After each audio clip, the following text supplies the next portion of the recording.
Dia tidak bisa membayangkan jika benar Maggie diculik orang untuk dikawini. Siapa tertuduh pelaku utamanya? Dia tahu benar Maggie tidak memiliki teman dekat lelaki lain. Semakin keras otaknya berpikir, semakin keras rahangnya saling menekan. Nada dering masuk membuyarkan pemikiran Dangu. Dari Tara.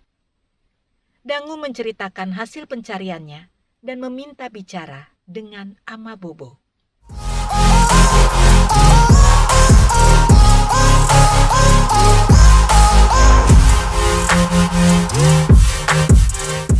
Spirit of Story with Anes Wibowo. Assalamualaikum warahmatullahi wabarakatuh. Bertemu kembali dengan saya Anes Wibowo dalam Spirit of Story with Anes Wibowo. Kali ini saya bersama dengan Mbak Siska, talent teristimewa. Suka lebay Ingat ya? banget dulu Mbak waktu Oke. pertama kali kerja bareng sama Mbak Siska. Itu waktu kita ngerjain Porto Amor, inget nggak? Di Idola Studio. Kalau disuruh inget gimana ya? Film tuh banyak banget yang dikerjain. Guys, dulu Oke lah, jadi telenovela lah intinya. telenovela, betul. Oke. Kita berdua dulu pernah, Mbak Siska mungkin nggak inget, tapi kalau aku pasti harus inget karena itu adalah film dubbingan pertamaku. Kemudian waktu itu Mbak Siska kebetulan jadi talent utamanya perempuan. Ya perempuan lah. Ya iya, masa Sorry. ngisi laki? Itu tokoh utamanya Mbak Siska. Kebetulan aku pada waktu itu sebagai kekasih bayangan Wis. di Mbak Siska. Waktu itu Kekasih kalau nggak salah bayangan. Bastian kalau nggak salah ya, tokoh utamanya. Oke. Itu guys, rasanya ketika suara kita muncul di TV, wah gila. Istilahnya, aduh, gue nggak dibayar pun nggak apa-apa deh. Betul, itu betul banget. Jadi pengalaman dengerin suara sendiri kalau aku dulu di radio, Sandiwara Radio, Ibuku Malang Ibu Tersayang. Oh, aku Kan, pernah dengar. jadi pertama kali udah tahu nih yang serinya aku akan tayang hari ini. Kumpul dong keluarga. Cuman pengen dengerin suara Nora banget sih. Kan ya Kita panggilin itu semua. sama karena trademark, karena pekerjaan pertama Betul. yang akan didengar. Bukan pekerjaan pertama sebenarnya, cuman yang akan bisa kami dengar gitu. Waktu itu kan zaman dulu itu masih di Sanggarpa TV kita rekaman kayak program-program yang kita nggak bisa dengar karena Benar-benar. di ininya di daerah. Tapi excited banget kan waktu itu ya. Waktu Banget pertama kali itu excited itu. sampai honor pertama di Sandiwara itu dikasih ke nyokap semua. Oh, Nggak banyak sih, cuman kayak bangga aja. bangga. Hasil Keringat keringat sendiri dikasih ke orang tua. Yang pertama. Gue guys, istilahnya dulu Iya. sampai ayo teman-teman tetangga-tetangga, ini suara gue di TV nih, ayo Iya. dong lihat dong. Iya, benar. Begitu dilihat, biasa aja. Padahal udah bangga banget. Sorry, sedih banget. Tapi ya itu bagian dari perjalanan ya guys ya. Betul. Mbak Siska, sebelum kita lebih jauh lagi, perkenalkan diri dulu kepada Oke. teman-teman listener, sahabat-sahabat setia Iya. Spirit of Story with Anes Wibowo. Iya. Silakan diperkenalkan siapa Mbak Siska yang sebenarnya. Sebetulnya. Oke guys, kita dengerin. Hai listener Spirit of Story. Nama saya Siska Tola, nama panggung. Tapi nama sebenarnya, nama KTP-nya Francisca Kristiana. Oke. Gitu. Saya udah jelas seorang pengisi suara, seorang talent yang menjual suara. Menjual suara. Menjual Sebetulnya suara. kita itu pengamen ya. Pengamen. Orang jual suara kok. Betul. Mengamen, menjual suara, tapi bukan bernyanyi. Karena Oke. kalau bernyanyi saya nyerah. Kalau bapak ini nih baru. Padahal orang-orang timur ya guys ya. Siapa sih yang nggak kenal ya? Tapi selalu ada anomali. Aduh, Ini anomalinya, pengecualian. kecualian guys. Oke Mbak Siska, mungkin sedikit Oke. bisa kisahkan ke sahabat-sahabat listener kita semua. Awal perjalanan karirnya Mbak Siska di dunia suara. Kenapa bisa tercebur di dunia suara? Jadi sebenarnya pekerjaan yang sekarang sedang saya lalui dan sepertinya akan terus saya lalui itu maksudnya pemikiran itu sudah ada sejak berumur 6 tahun. 6 tahun? Iya, 6 tahun tuh cita-citanya udah pengen menjual suara. Boucher? Kenapa? Karena zaman dulu kan terkenal sandiwara radio. Masih RRI. Oke. Belum ada kayak Brahma Kumbara, belum. Waktu Hmm. saya umur 6 tahun. Belum ada. Jadi waktu itu sandiwara judulnya Butir-butir Pasir di Laut. Oke. Gitu. Itu iya memang itu sebelum sahur sepuh ya. Sebelum. Jauh belum ya. Belum ada. Gitu. Oke. Jadi karena waktu itu gini, orang rumah kan suka dengerin tiap hari. Heeh. Terus kayak langsung kepikir di otak tuh, ini orang-orang ini nyari duit gampang banget sih, tinggal ngomong. Heeh. Gitu. Heeh. Langsung berpikiran langsung begitu. Heeh. Oh, oke. Ini akan saya jadikan pekerjaan. Itu waktu kecil itu udah berpikir begitu. Udah berpikir begitu karena kayaknya gampang, maksudnya kerjanya cuma ngomong gitu. Belum kebayang dong susahnya. Ya kan? Namanya anak umur 6 tahun kan kayaknya wah, dia tuh ngomong pasti dapat duit. Gitu. Gila, ya guys. Kan? 6 tahun udah bisa sampai berpikir kayak gitu tuh luar biasa banget loh. Terus Ya, berarti itu triggernya adalah triggernya itu ya, karena orang rumah suka denger sandiwara radio. orang rumah suka dengar. Kalau kemarin itu Mbak Ajeng cerita Mm-mm. gara-gara asisten rumah tangganya. Ya, artinya sama ya. Artinya sama. Jadi ada pencetusnya. Pencetusnya itu, betul. Nah, itu yang apa namanya harus kita ingat ya, awal mula kenapa kita bisa terjerembab, Jadi sebenarnya terseret. enggak. Jadi gini. Sebenarnya gini. Hmm, Mungkin karena ada bakat di dalam diri yang kita belum tahu. benar. Ketika kita mendengarkan itu kayak nyambung. Mm-mm, Kayaknya bisa deh. mm-mm. Kayaknya enak nih kerjaan ini Benar. gitu. Bener banget. Iya kan? Bener. Mungkin kalau ngeliat orang misalnya main badminton, cuman senang nonton tapi mungkin tidak terpikir akan menjadi itu. Karena kita di dalam diri kita kan setiap orang punya bakat, Bener. anugerah, punya bakat, Gift. a gift gitu. Jadi ya gitu, karena ya itu mungkin Ajeng juga merasakan hal yang sama, cuman dia bedanya Mm-mm. mbaknya yang dengerin. Mungkin Iya, gue doang kali yang karena kebutuhan. Enggak juga. Kan aku juga ingat dirimu itu kan istilahnya berjuang, mengembara ke studio ini, memperkenalkan diri di sini. Itu kan juga sebenarnya karena ada apa namanya tadi, Effort gift-nya ya, itu. keinginan. Itu sebenarnya jadi gini. Kalau dulu kan orang ditanya cita-cita nggak jauh-jauh dari insinyur, Iya, dokter, polisi gitu. Nggak ada yang jadi Ya, pengisi suara. nggak ada orang ditanya cita-cita jadi pengisi suara, nggak ada. Nah, jadi kan sebenarnya ya itulah, talent kita itu macem-macem, dan itu untuk listener semua juga cari tahu bakat yang ada di dalam diri. Itu. Cari tahu bakat yang ada di dalam diri kita. Kita sukanya apa? Saya ditentang dulu. Oh ya? Iya. Gimana? Bentuk pertentangan itu gimana? Masih mending kalau yang nentang nyokap atau orang tua ya. Ini yang nentang kakak ipar, jauh dong. Ini nggak ada hubungan keluarga juga gitu kan? Ada. Oh ada. Ya, maksudnya Ada karena beristrikan karena atau gini, bersuamikan. Ya itulah ya. Orang kan pada umumnya bukannya aku mau bilang bahwa kuliah nggak penting atau sekolah nggak penting, bukan. Cuma maksudnya pada umumnya orang berpikir harus kuliah. Kalau nggak kuliah mau jadi apa? Kan Iya, tahu kan kata-kata itu, tahu kan? Doktrin. Gitu. Diomongin gitu, harus kuliah. Kan jadi lulus SMA langsung ikut Sanggar Prativi waktu itu. Kok tahu dari Sanggar Prativi dari mana? Dulu sebelum waktu masih SMA, kan karena dari kecil udah punya cita-cita begitu, jadi suka dengan sandiwara radio. Cari tahu ini rekamannya di mana. Jadi waktu itu ada acara, pernah ada acara zaman dulu kan, ada terkenal cover boy gitu. Ya. Nah, waktu itu New pernah Kid on the Blocks. ya pokoknya yang gitu deh. Ya. Tua Jadi banget nih. Kita New Kid on the Blocks. Zaman aku masih SMP atau SMA gitu. Jadi pernah ada jumpa fans. Jadi waktu itu ada yang dari bidang cover boy, ada yang dari bidang lain-lain lah ya. Salah satunya Ferry Fadli. Wow, dari Mas Ferry. sandiwara radio yang waktu itu lagi heboh-hebohnya viral. sebagai Brahma Kumbara. Viral Kalau zaman zaman sekarang dulu. namanya viral. Waktu itu belum ada istilah gitu. Terkenal ya kalau dulu ya. Terkenal lah, terkenal banget gitu. Datanglah sama temanku namanya Ai.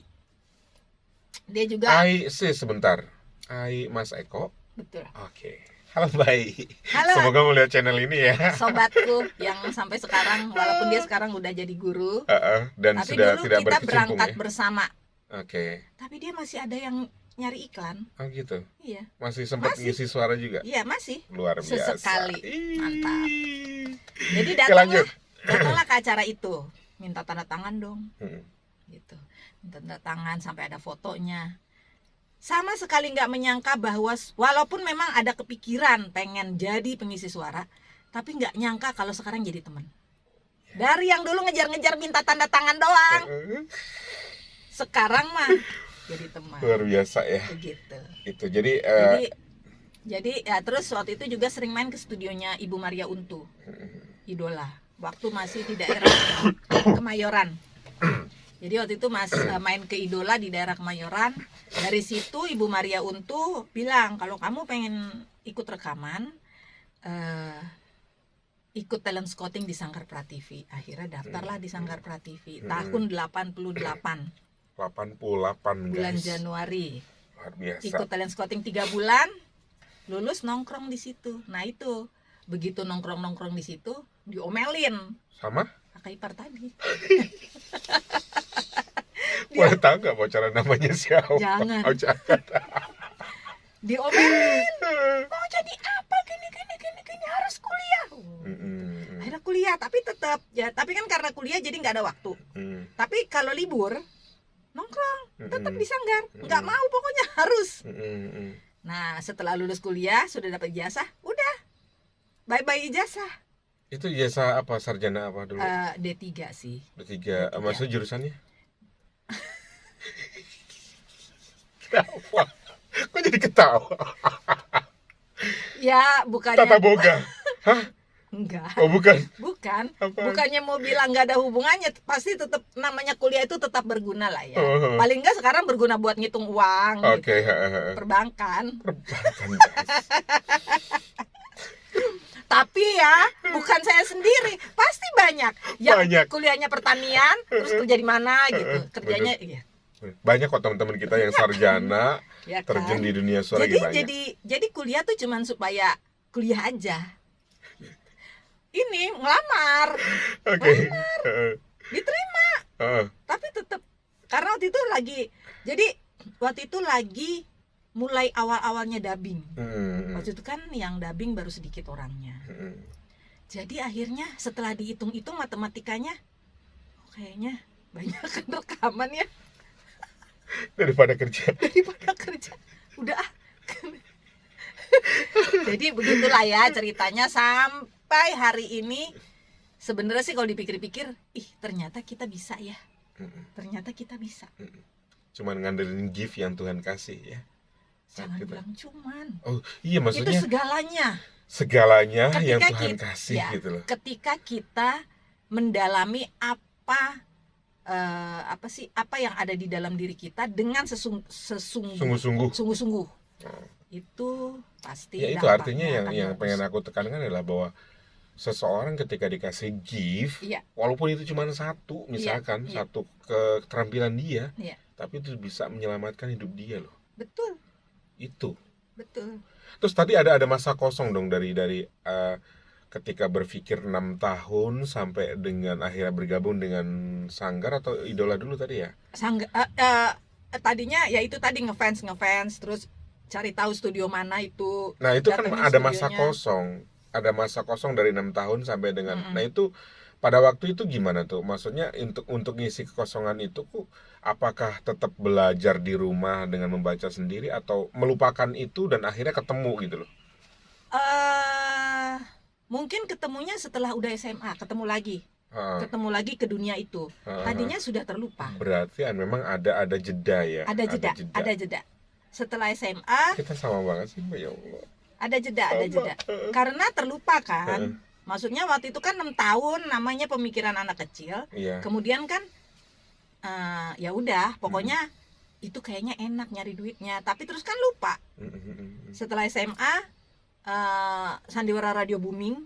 Waktu itu kan cuma RRI. Sekarang kan ada Mak Lampir. Bukan sekarang, waktu itu kan kemudian terkenal Mak Lampir, Arya Kamandanu, Brahma Kumbara, banyak sekali. Terus dulu tuh ada Galang Gemilang, apa itu, Ferry Fadli juga bintangnya, Ibuku Malang Ibu Tersayang. Jadi istilahnya yang dulu tertanam waktu kecil Heeh. muncul lagi. Muncul lagi ya, kayak diingatkan kembali ya. Iya. Oh iya, dulu pengen ya gitu. Kayak gitu. Luar biasa ya guys ya, memang perjalanan seseorang itu berbeda-beda. Tapi untuk yang kasus ini mirip banget dengan kasus saya. Gitu ya. Jadi Ternyata. dulu ini guys, sorry aku cerita sedikit ya. Itu Oke. makanya aku bilang mirip banget. Aku kemana-mana waktu kecil di kampung Mbak, di Sumatera sana, di Lampung ya. Aku ngalungin radio transistor. Itu lucu banget sih. Serius. Itu umur berapa? SD yang jelas ya, SD cuman SD kelas berapa aku lupa ya. Ada anak Tapi kecil ngalungin. Itu lucu. bener. Dan Terus? teman-temanku pada duduk dengan jongkok sambil aku dengerin. Kalau udah mau jam 5 sore, Betul. itu Jam-jam pemutaran itu tuh. Betul. sahur sepuh, aku inget terus. Betul. Sahur sepuh udah tuh. Aku duduk jebret, teman-temanku ngelingkarin. Oh, Duduk mendengarkan. udah punya penggemar. Bukan di radio itu karena mereka Iya, pengen mendengarin. Tapi kan artinya sudah membuat orang tertarik lah gitu. Terus Oke. Sorry sebentar nih ada telepon dari netizen ini Mbak. Sebentar ada telepon dari netizen. Oke, sorry. Dimatiin. Oke, lanjut lagi. Jadi pada waktu itu memang habis dengerin sandiwara radio, langsung tuh sama teman-teman kita perang-perangan. Wah, ada pakai pedang. Pakai pedang entah bambu yang dibelah gitu ya. Terus dibikin kayak pedang. Pang. Aku menjadikan diriku seperti seorang Brahma Kumbara. mantap. Ada yang jadi Raden Bentar. Jadi kayak kayak anak kecil yang berdrama gitu loh. Oh iya, Nah. emang bakat sih kalau udah gitu. Terus Saking senengnya sama tokoh yang namanya Brahma Kumbara. Suaranya yang bagus, yang ngebass gitu kan. Wah, seneng banget. Terus itu mengalir artinya aku sangat mencintai. Betul. Kalau ketinggalan sekali aja rasa menyesalnya tuh luar biasa gitu. Udah tuh terlupakan. Ada keinginan aku pengen banget gitu jadi seperti Brahma Kumbara. Nah, selama perjalanan waktu dari SD, SMP, SMA terlupakan. Baru setelah SMA aku merantau ke Jakarta. Bekerjalah di sana sini sampai akhirnya tahun 98 waktu itu aku bekerja di sebuah perusahaan kontraktor.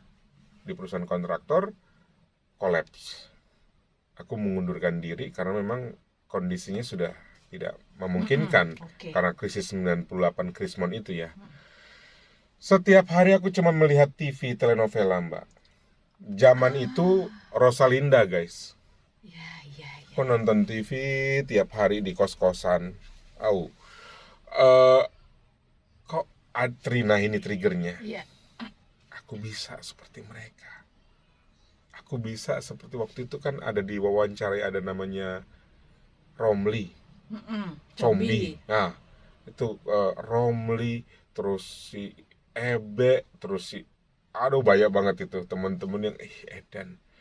Mereka dengan jual suara aja bisa punya rumah, bisa punya kendaraan, ya kan? Aku pasti bisa. Nah, triggernya dari situ. Akhirnya aku pinjem buku kuning dari induk semangku di tempatku di Pinang Ranti waktu itu. Aku pinjem buku kuning, buku telepon. Aku cari alamat studio yang melakukan dubbing. Nah, ketemulah idola studio itu. Mulailah belajar dan proses berlanjut. Guys, itu cuma ngebuka masa lalu aja. Dan sampai dengan hari ini gitu lah. Kalau tadi kan kayak perang-perangan gitu sama temennya. Jadi kan waktu itu nongkrong di Sanggar dong setelah lulus dari talent scouting. Waktu itu ya sama itu tadi Ai sama yang teman satu angkatan nih. Ai, Tato, yang ya itu suaminya Ajeng Atmakusuma. Wah, Mas Tato. Itu satu angkatan di Sanggar. Sama Edi Juni yang sekarang sudah jadi sutradara. Oke. Terus nongkrong, nggak pernah dipanggil, nggak pernah diajak rekaman gitu, cuma nongkrong gitu, tiap hari datang nongkrong. Akhirnya lama-lama kan penasaran, suara kita kalau direkam kayak apa ya? Kesian banget ya. Akhirnya kan dulu kan ada bukan dulu ya maksudnya ada kayak tape recorder yang gitu loh, yang bisa kita bawa-bawa kayak punya wartawan itu. Jadilah kita cari-cari naskah. Kita rekaman sendiri di Monas pakai tape recorder. Habis itu dengar sendiri. Oh gini suaranya kalau udah direkam. Kasian ya. Enggak, itu tuh bagian dari perjuangan tahu. Perjuangan Lah betul. iyalah. Itu seru banget. Jadi ya begitulah. Jadi ya itu bagian dari itu sih. Tadi harusnya masuk yang tadi tuh, yang latar belakang. Ya begitulah kira-kira sampai hari ini dengan berbagai macam, dulu cuma sandiwara radio, Halangan dan rintangannya. Dengan berbagai macam halangan dan rintangan, dengan perkembangan dunia audio sendiri. Mulai dari sandiwara radio, terus tahun 89 itu ada televisi swasta pertama RCTI, diikuti TPI yang sekarang jadi MNC, terus diikuti SCTV, Indosiar dan sebagainya. Sudah mulai ada dubbing, jadi kita ikut terseret ke situ. Terus ada iklan-iklan yang bukan iklan, namanya apa sih? Advertising, komersial. Jadi yang nerangin alat sampai kira-kira setengah jam gitulah. Oh. Jualan online gitu. Bukan sekarang sih namanya online, dulu kan yang TV shop. TV shop ya. Ya, yang gitu. TV shop. Macam-macam deh maksudnya. Dapatkan panci ini gitu kan. Iya, tahu. Ya, 500 pembeli pertama gitu. Iya, benar gitu. tahu. Itu dulu itu, terus ya jadi maksudnya perkembangannya tuh ada. Maksudnya yang dulu sampai kakak iparku itu dulu ngelarang mau jadi apa kalau ikut-ikut di sanggar itu ntar apa kerjaannya. Ternyata kerjaannya banyak. Bermacam-macam pekerjaan, ada yang membutuhkan suara kita gitu.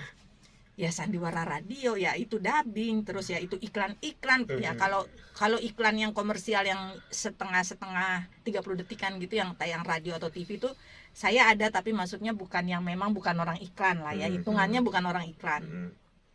Tapi ya itu mungkin yang produk-produk itu. Terus macam-macam sih. Aduh kalau mau disebutin jadi bingung sekarang. Banyak. Kalau sekarang ditambah lagi dengan ada YouTube, channel YouTube itu kan juga perlu pengisi suara. Voice over.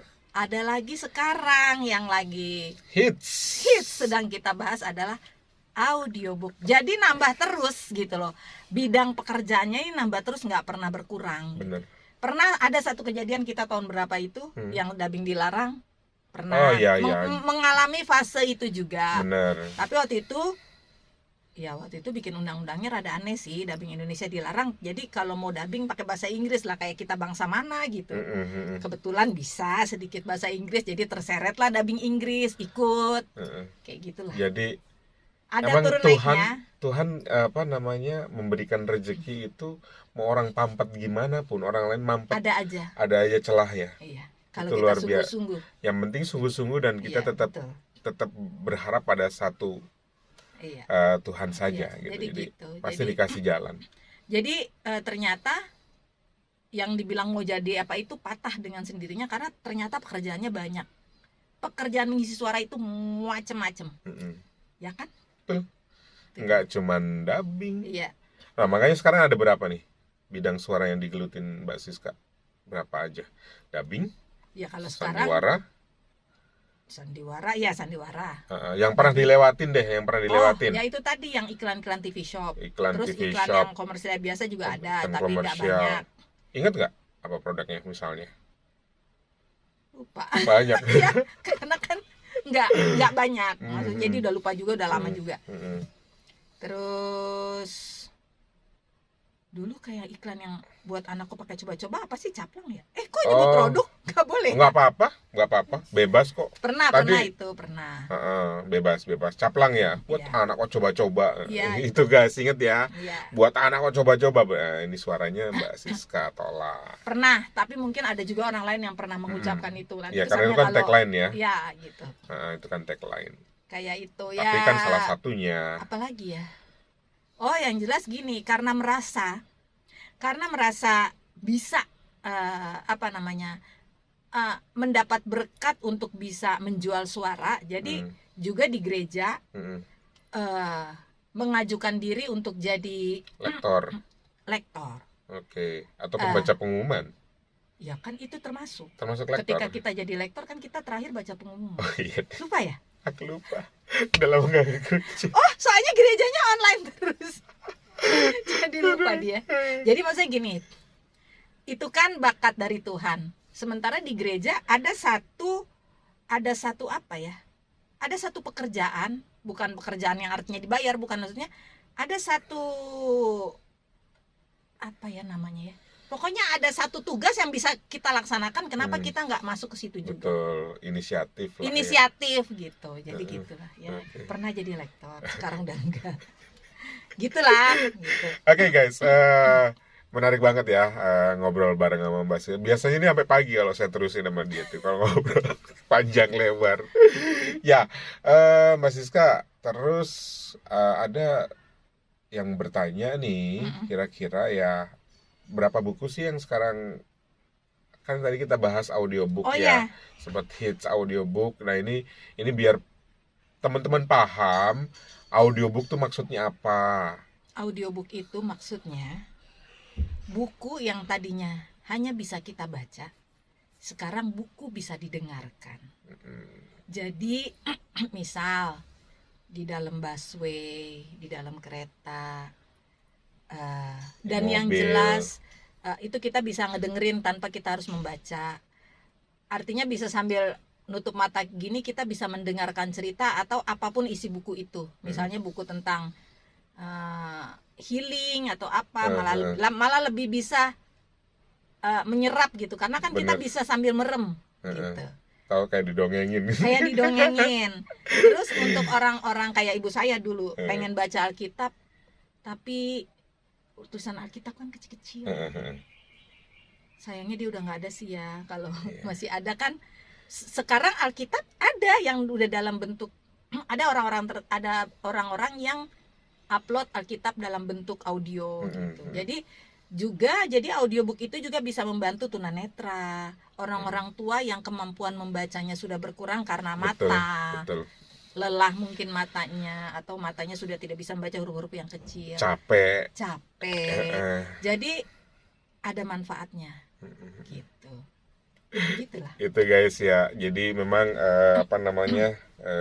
profesi voice over itu berkembang dari waktu ke waktu. Betul. Jadi kalau dulu zaman tahun 80-an hanya skupnya hanya di sandiwara radio, kemudian tahun berikutnya berkembang lagi ada dubbing ya. Dubbing itu mengisi suara di film-film yang sudah ditranslatekan ke Indonesia, TV show, disuarakan gitu kan. Kemudian berkembang lagi, makin banyaknya TV, itu makin ada banyak orang yang menjual produk. Nah kita yang mengiklankan. Jadi kita kalau mau beli telepon gitu lah. Jadi itulah sampai dengan hari ini belum berkembang lagi. Ntar dulu. Belum lagi, ada banyak TV, ada banyak announcer TV. Ini dia salah satunya. Itu kan juga termasuk Saksikan tambahan. Hanya bla bla bla bla. Itu kan termasuk tambahan yang tadinya nggak ada. Nggak kepikiran sama sekali. Tadinya. Gitu. Announcer TV tadinya nggak ada karena TV-nya cuma TVRI. Mungkin kalaupun ada ya satu itu doang. Gitu. Ini kan TV-nya udah banyak, jadi ada beberapa teman yang akhirnya dikontrak dan ya puji Tuhan semuanya mengalir gitu. Karena berkah dari profesi yang namanya voice over ini yang gitu. tadi dibilang berkembang. Betul. Oke, Mbak Siska, ada lagi buku-buku yang Mbak Siska bawakan di audiobook ini apa aja? Mungkin ini bisa menjadi referensi untuk listener Indonesia, sahabat-sahabat kita. Apa aja yang dibawakan sama Mbak Siska? Oke, yang jelas di studio ini, di ruangan ini, sekarang kita lagi ngobrol, itu 4 buku, yang 2 cerita, yang 2-nya lagi tentang tutorial untuk anak-anak balita tentang obat dan penyakit gitu. Ada yang berkesan dari buku yang dibaca kemarin itu apa? Yang paling berkesan buku pertama di studio ini. Apa itu? Karena gara-gara buku itu saya terseret ke studio ini. Judulnya? Perempuan yang menangis kepada bulan hitam. Karya Dian Purnomo. Karya Dian Purnomo. Halo Mbak Dian. Ini Mbak Dian. Halo Mbak Dian, mudah-mudahan nonton di channel ini ya. Ini kalau lihat dari namanya Dian Purnomo itu kan Jawa ya. Iya, memang orang Jawa. Emang orang Jawa. Tapi kenapa bukunya berlatar belakang masyarakat Nusa Dia Tenggara ya? eh, eh, baca sekilas tentang beliau, Heeh. dia orang yang peduli terhadap isu-isu sosial. Isu sosial. Ya. Nah, ini kan cerita tentang kehidupan perempuan di daerah Sumba. NTB ya? Iya. Oke. Heeh. Nah, di sana perempuan itu rupanya kayak zaman apa ya? Siti Maksudnya, Nurbaya. jadi kayaknya Siti Nurbaya masih mending cuma dijodohin. Hmm. Kalau ini ada yang namanya istilah kawin tangkap. Jadi gini, ya saya ini kan dari Flores ya. Di Flores itu kan kalau mau meminang perempuan ada namanya belis untuk bayar. Belis. Oke. Belis itu untuk di buku ini juga ada istilah itu keluar di buku perempuan yang menangis ini. Nah, lebih parahnya lagi di daerah Sumba ini kalau misalnya harga belisnya tidak sepakat. Jadi misalnya, oke, Belis itu beli maksudnya? bukan beli, belis itu uang untuk ya Mahar, beli, mahar. mahar. Oke. Nah, jadi kan biasanya kalau perempuannya kayak misalnya sekarang nih, misalnya Hmm. perempuannya perawat misalnya gitu. Hmm. Kalau di sana kan kayak perawat tuh kayak udah pekerjaan yang bagus banget gitu. Hmm. Jadi itu harga bisa lebih mahal. Misalnya perempuannya sarjana gini-gini itu bisa lebih mahal. Itu biasanya dibayar pakai hewan kayak misalnya sapi perlu berapa sapi atau kuda Kerbau, atau ya gitu-gitu loh. kuda. Misalnya atau tanah atau duit gitu. Hmm. Kayak gitu. Kalau tidak sepakat dengan harga, itu pihak laki-laki dengan curangnya, kalau menurut saya curangnya gemes juga sih waktu bacain. Karena kesel, maksudnya masa gini kan, saya ini walaupun orang Flores tapi kan anak Jakarta, lahir dan besar dan mencari uang di Jakarta. Jadi gemesnya tuh apa? gemes karena kok nggak adil. Nggak adil. Masa kalau nggak sepakat, Loh. yang pihak lakinya nih, yang ada pihak lakinya itu boleh bukan nyulik, perempuan ini dibawa ke rumahnya, itu namanya kawin tangkap. Jadi kalau perempuan udah dibawa ke rumah laki-laki, otomatis nggak ada lagi laki-laki yang mau nikahin perempuan ini. Karena kan pasti tahu dong kalau perempuan udah masuk laki diapain. Saya sebentar. Ya. Yang tadi bawa mahar itu cowoknya atau ceweknya? Ya cowoknya. Cowoknya. Soalnya ada loh di budaya di Indonesia ini Minang. ya justru yang membawa mahar justru ceweknya. Ceweknya. Aku nggak tahu ya budaya mana, tapi Kalau nggak salah pernah Minang. mendengar aku. Iya, kalau nggak salah Minang, Padang. Oh, ya mohon maaf kalau salah ya, tapi kita pernah mendengar itu bahwa yang membawa mahar adalah pihak dari perempuan gitu. Tapi kalau di sini kasusnya adalah pihak laki-laki, pihak bayar laki-laki. belis. Nah, sebentar. Pada waktu si pihak laki-laki membawa mahar itu ke si perempuan, terus perempuannya misalkan nggak setuju nih. Ini belum bayar, belum bawa. Oh, belum bawa, Belum. tapi diambil dulu. Bukan diambil dulu, gini, jadi kesepakatan. Belisnya mau berapa atau mau apa, mau berapa kuda, mau apa-apa. Itu si cowoknya nanya misalnya. mintanya apa gitu kan. Ternyata dia nggak mampu misalkan cowoknya. Keluarga bapaknya minta, oh saya mau tanah 5 hektar misal begitu. Wajir. Misal ini misal. Oh, misalnya. Kita anggap yang pihak cowok nggak bakal bisa menuhin gitu. Terus wah nggak bisa kalau segitu, ya udah berarti nggak jadi. Diambil aja tuh cewek, diculik. Wow. Dan itu boleh sah. Ngeselinnya itu, gemesnya itu bukannya sah, bukan. Dan itu memang ada, bisa begitu. Itu namanya kawin tangkap. Jadi istilahnya ya di buku ini ya, istilahnya adalah kawin tangkap. Wow, luar biasa. Pokoknya ini seru banget. Ini ceritanya emang seru banget. Saya sendiri bacanya gemes. Saya salut banget ya, maksudnya sama Mbak Dian Purnomo tadi ya, bisa mengupas secara detail budaya. Mungkin beliau sudah riset juga di sana ya. Dia sudah pernah ke sana. Ini luar biasa loh. Jadi, dan ini sangat menarik sekali karena saya dengar guys, OP saya aja sampai berbesmili katanya. Berbesmili itu apa ya? Nangis. Karena memang ini buku yang bagus banget. Jadi ini salah satu referensi dari Mbak Siska, dari saya juga. Coba didengerin Perempuan yang Menangis kepada Bulan Hitam, karya Mbak Dian Purnomo, dan dibaca oleh Mbak Siska Tola. Dan permintaannya adalah logatnya itu harus ada ketika berdialog. Logat guys. Dalam kesempatan ini, untungnya ada acara ini sih. Dalam kesempatan ini saya mau minta maaf, misalnya logatnya belum sesuai banget, maklum anak Jakarta. Bener. Walaupun maksudnya kalau secara kuping sih sering dengar saudara-saudara ngomong dengan cara seperti itu. Jadi maksudnya minimal ada yang nyangkut lah ya. Gitu. Benar-benar. Jadi ya dimaklumin Mbak Dian Purnomo dan Kalau juga buat mudah-mudahan masyarakat Sumba ya Iya, khususnya iya. ya. Jadi mohon maaf kalau misalkan ada Logat yang kesalahan kurang. atau logat yang kurang Tapi kira-kira saya berusaha untuk bisa berusaha mendekati. membedakan. Jadi beda antara ketika narasi kan pakai bahasa Indonesia biasa. Tapi ketika untungnya Mbak Dian Purnomo juga, karena kan ada gini, kayak misalnya iklan. Karena saya beberapa kali iklan disuruh logat timur kan. Tapi tata bahasanya tata bahasa orang sini. Itu nggak akan dapet mau bagaimanapun. Nggak akan dapet. Kecuali yang ngomong memang orang sana langsung, otomatis cengkoknya dia akan keluar gitu. Tapi ketika yang ngomong kita yang biasa ngomong ala sini, terus bahasanya tidak sesuai dengan tata bahasa sana, agak susah. Bener. Nah, Mbak Dian Purnomo ini di dialognya itu memang sudah tata bahasa sana. Makanya aku bilang luar walaupun biasa. dalam bahasa Indonesia, jadi saya untuk mendialogkannya lebih mudah karena udah dialog Bahasa sana gitu. Maksudnya kan kayak waktu itu saya ada pernah iklan ngomongnya ibu gitu. Aku bilang nggak ada orang sana ngomong ibu, adanya mama atau ya mama gitu. Mama, Jadi kalau kita harus ngomongnya ibu, jadi nanti jadi logat sini gitu. kalau aku bilang ke ibuku mama, Nah, kalau di Padang kalau nggak salah, kalau di Minang ama, iya, kalau di Betawi emak ya, emak Ya, kalau nggak salah gitu. betul Gini. ya, kira-kira Beda gitu. penyebutan aja sih.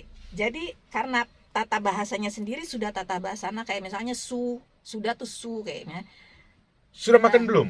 Ya, Sudah makan belum? Sasubilang kata kayak lagu. Sasubilang. Sasubilang. Otomatis kalau itunya sudah begitu, otomatis logatnya keluar dengan sendirinya.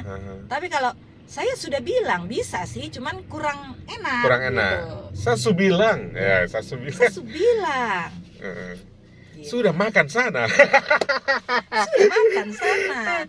Kawan-kawan kita Jangan lagi gitu. lagi menantikan berbuka puasa. Kita ngucapin selamat menjalankan ibadah puasa buat kawan-kawan Ya. kita semua, sahabat-sahabat semuanya. Semoga puasanya sampai. Sampai dengan akhirnya nanti menjelang lebaran ya. Betul. Dapat berjalan dengan aman, damai dan sejahtera.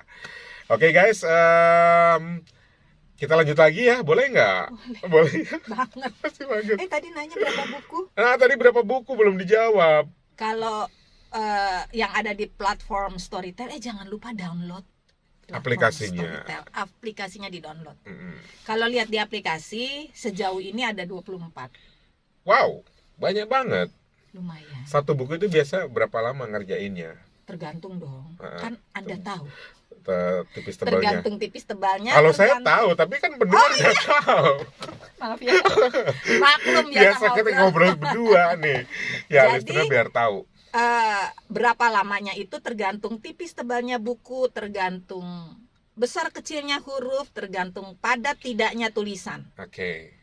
Jadi ada Misal ada buku 400 halaman. 400 halaman 400 guys. halaman itu kalau misalnya secara normal, tulisannya normal, kepadatannya normal. Kepadatan tuh artinya dalam satu halaman Font. ada berapa baris. Benar. Jadi kan biasanya berkisar antara 25 sampai 30-an gitu. Misalnya ada yang 32 itu udah padat banget, 32 baris. Jadi normalnya 400 halaman itu kira-kira 12 jam lah, antara 10 sampai 12 jam. Oke. Tapi kemarin ada satu buku, jumlahnya itu halamannya nggak nyampe 400, itu saya bisa sampai 20 jam.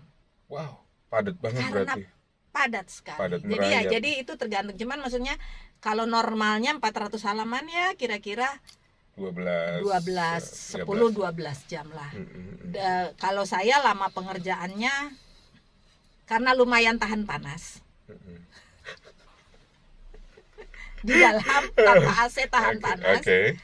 Jadi sehari bisa 100 halaman. Jadi kalau 400 bisa 4 hari atau paling 5 hari. Oke, 5 hari. Tapi proses itu guys, kemarin kan waktu itu udah aku jelasin di Di segmen session yang dulu sebelumnya. ya, sesi sebelumnya, bahwa setelah produksi itu masih ada proses Betul. namanya editing atau Betul. perapihan. Nah, dari perapihan itu masih ada harus melewati satu jalur lagi di QC. Nah, itu bagian yang akan menentukan ini bisa layak kirim atau belum. Nah, setelah misalkan QC memberikan approval, udah itu materi bisa dikirimkan. Betul. Gitu guys. Oke Mbak, selanjutnya ini satu pertanyaan yang sering menggelitik dan paling banyak ditanyakan netizen, teman-teman dari sahabat listeners. Berapa sih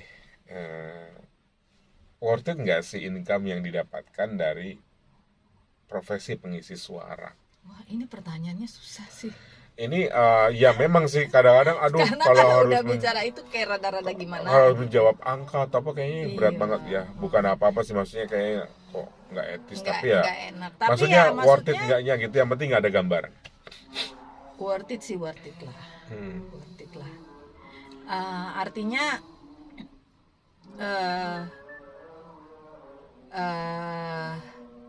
Selama ini udah bisa menopang kehidupan bisa banget kalau keluarga. soal menopang bisa banget. Cuman kan kadang ya itu tadi ya, kalau bicara nilai kita suka nggak enak gitu. Tapi kalau bilang worth it ya worth it lah. Okay. Walaupun gini, jadi antara satu pekerjaan dengan pekerjaan lainnya itu kita tidak bisa menghitungnya sama. Kayak misalnya gini, ini kan audiobook. Kita bisa rekaman itu menghasilkan 12 jam atau 10 jam atau 5 jam gitu, tergantung tebal tipisnya buku. Kalau kita ngomong iklan, otomatis jauh banget sama iklan. Ya, Iklan cuman kita ngomong bla bla bla, cuman berapa dialog, tapi hasilnya bisa banyak banget gitu. Jadi gini, intinya dalam pekerjaan ini kita tidak bisa membandingkan antara pekerjaan A sama pekerjaan B sama pekerjaan C, itu nggak bisa dibandingin. Kalau audiobook dihitung pakai iklan bisa kayak raya banget. Wow. Sih. Kayak raya banget sih. Semoga Kayaknya bisa abis beli. itu udah nggak kerja, abis satu buku udah diem terus setahun gitu kan. Ya kan. Ya itu Jadi guys gitu. gambaran sedikit Gambarannya ya gitu. bahwa Nah, kalau ngomong angka rada-rada sensi. ya Jadi artinya kira-kira bahwa apa namanya, gift yang sudah Tuhan kasih ini mampu kok memberikan Dan kita yang penting penghidupan, memberikan Betul. kita bekal ya di dalam mengarungi kehidupan ini. Iya. Tua banget yang ngomongnya gue. emang udah tua. Oh, udah tua. Dan gini, kalau dari sisi saya sendiri, akhirnya bisa membuktikan yang tadi mau jadi apa, jadi Iya. jadi Jadi seperti apa jadi yang seperti saya hari ini. diinginkan. Gitu. Jadi bisa ketika kita menekuninya dengan Serius. sungguh-sungguh dan dedikasinya tinggi terhadap pekerjaan apapun itu. Benar.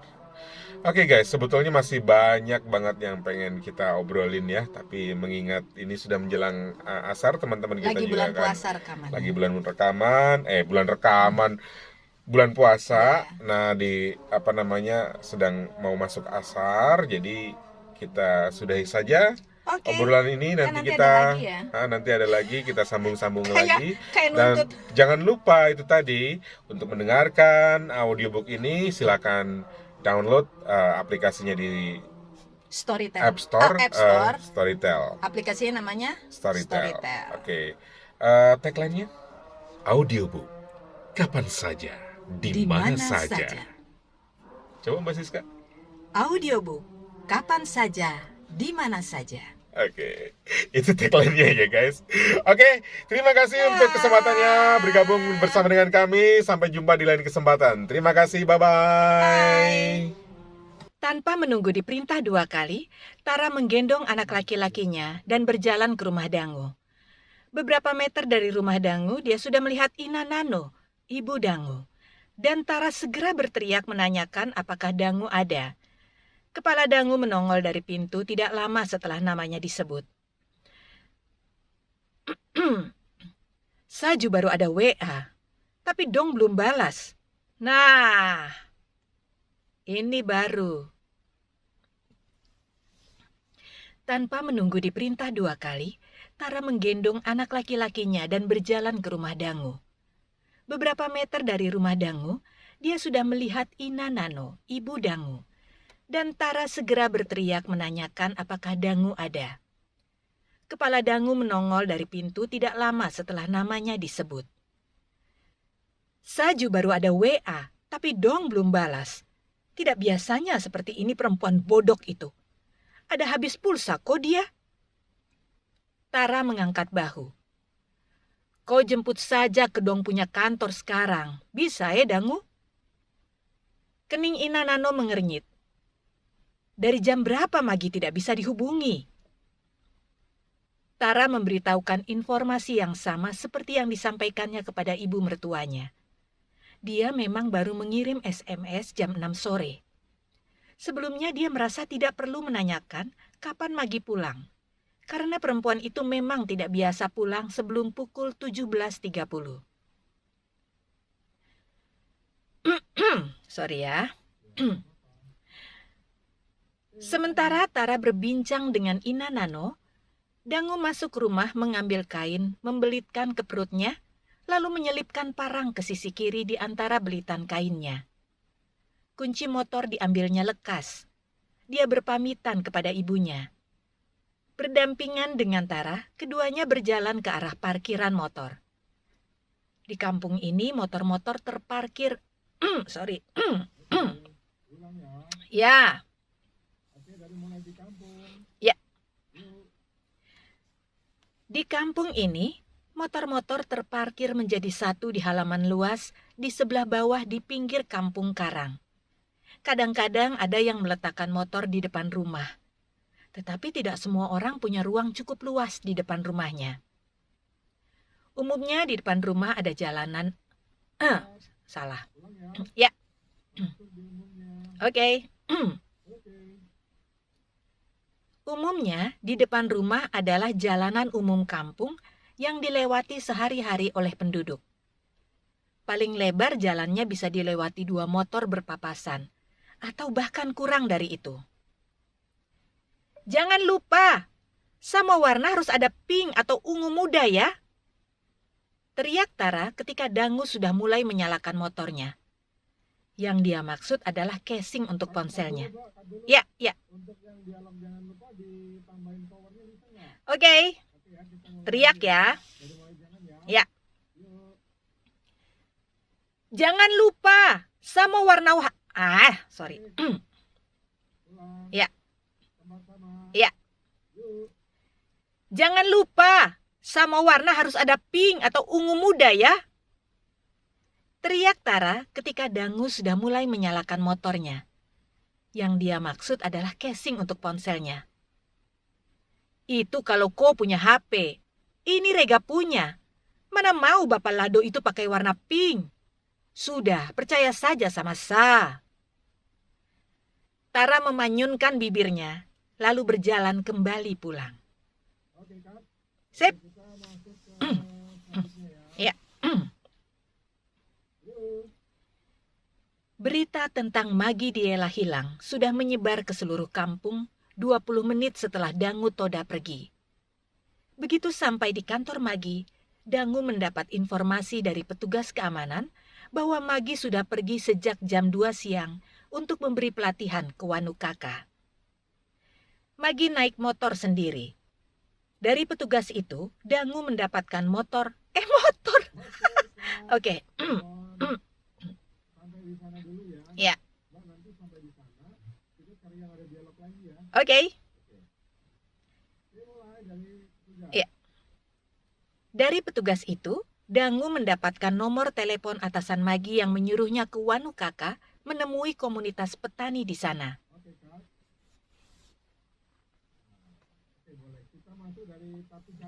Ya. Tapi kali ini Dangu Toda beruntung. Selamat malam, Bapak. Saya ada mau tanya. Bapak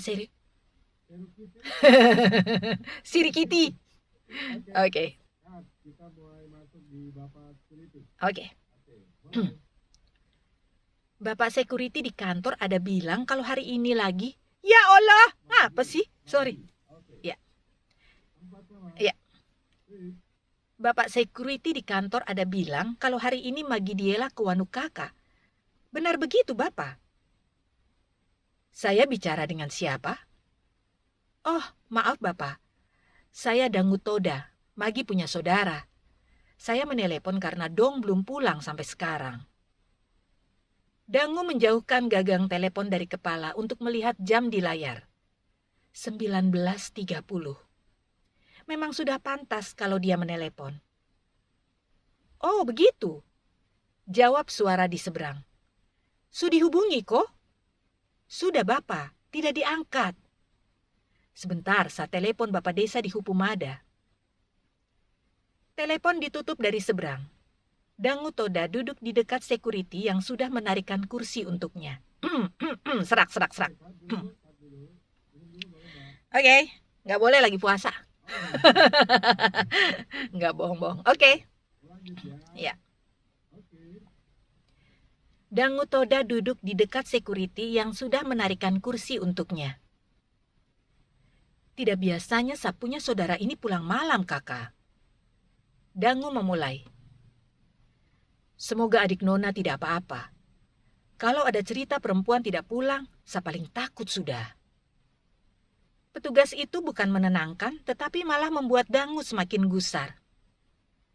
Sapunya tetangga masih saudara juga, kena tangkap berapa tahun lalu. Dangu menghela napas. Berusaha keras dia menjauhkan pikiran tentang kemungkinan Magi ditangkap. Tapi bapak security ini justru mengingatkannya kembali. Dangu memilih tidak merespons.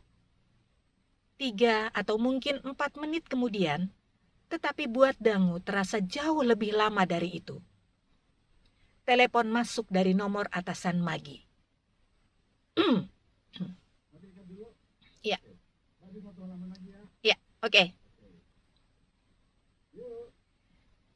Magi tidak ke sana hari ini.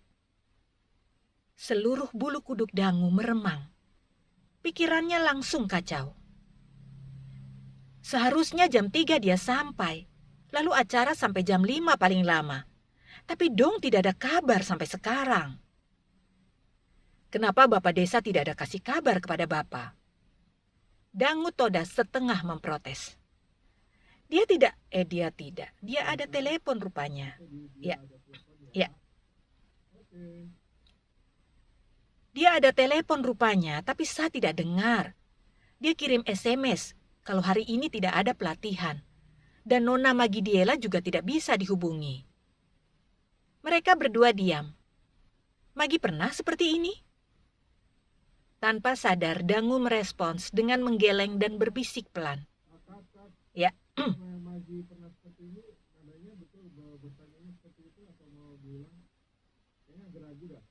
Iya sih, sambil mikir. Kok tahu sih? Oke. Iya. Enak tuh kalau pakai K. Oke.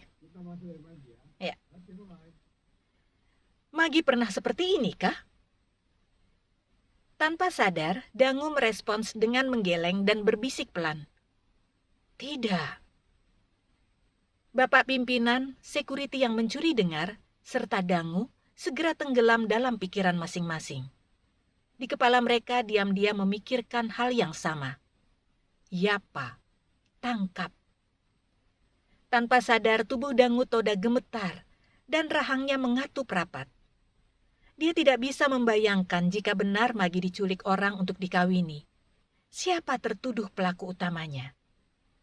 Dia tahu benar Magi tidak memiliki teman dekat lelaki lain. Semakin keras otaknya berpikir, semakin keras rahangnya saling menekan. Nada dering masuk membuyarkan pemikiran Dangu. Dari Tara. Dangu menceritakan hasil pencariannya dan meminta bicara dengan Ama Bobo.